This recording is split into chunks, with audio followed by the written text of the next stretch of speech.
Hi guys, ഇന്നൊരു what I എയ്റ്റിൻ്റെ day കണ്ടാലോ? ഇന്ന് ഞാൻ പുറത്ത് പോയൊരു ദിവസമാണ്.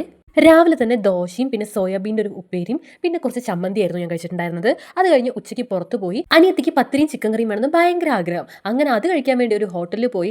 ലാസ്റ്റ് അവിടെ അതില്ല എന്ന് പറഞ്ഞപ്പോൾ സാധാരണ ബിരിയാണി വാങ്ങി കഴിക്കേണ്ടി വന്നു കേട്ടോ. ഈ ബിരിയാണിയെ കഴിക്കണമെന്ന് അറിഞ്ഞിരുന്നെങ്കിൽ ഉറപ്പായിട്ടും പാലക്കാടിൻ്റെ ഒത്തൻറ്റിക് ബിരിയാണിയുള്ള NMR ബിരിയാണി തന്നെ കഴിക്കുമായിരുന്നു.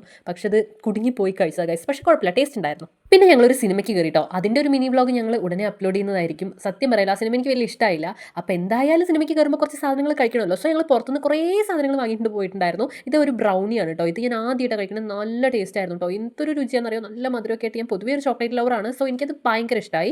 അത് കഴിഞ്ഞ് പിന്നെ ഒരു ലോട്ടി ചോക്കോപ്പായി കഴിച്ചു. മൂവി അവിടെ ഇങ്ങനെ നടന്നുകൊണ്ടിരിക്കുന്നുണ്ട് കേട്ടോ. ഞങ്ങൾക്ക് സത്യം പറഞ്ഞാൽ മൂവിനേക്കാൾ ഇൻട്രസ്റ്റ് വാങ്ങിക്കൊണ്ട് വന്ന സാധനങ്ങൾ കഴിക്കാനായിരുന്നു. പിന്നെ പോപ്കോൺ കഴിച്ചിട്ടുണ്ടായിരുന്നു. അതിൻ്റെ വീഡിയോ എടുക്കാൻ മറന്നു ഗൈസ്. ഞങ്ങൾ രണ്ടുപേരും കൂടെ പുറത്ത് പോയിട്ട് നല്ലോണം ഫുഡൊക്കെ അടിച്ചതല്ലേ. സോ അച്ഛനൊരു ബിരിയാണി വാങ്ങിയിട്ട് വന്ന് കരുതിയിട്ട് NMR ഷോപ്പിൽ കയറി. അവിടെ നിന്ന് പിന്നെ ഞങ്ങൾ വെറുതെ വെയിറ്റ് ചെയ്യണ്ടല്ലോ എന്ന് കരുതി ഒരു ഐസ്ക്രീമും കഴിച്ചു. പിന്നെ തിരിച്ച് വീട്ടിൽ വന്നിട്ട് ചോറും അച്ഛന് വാങ്ങിക്കൊടുന്ന ബിരിയാണിയുടെ കൂടെ കിട്ടിയിട്ടുള്ള കറി ഒരു മുട്ട പൊരിച്ചതും കഴിച്ചു. അപ്പോൾ ഇതൊക്കെയാണ് ഇന്നത്തെ എൻ്റെ ഒരു വാട്ട് 8 ഡേ.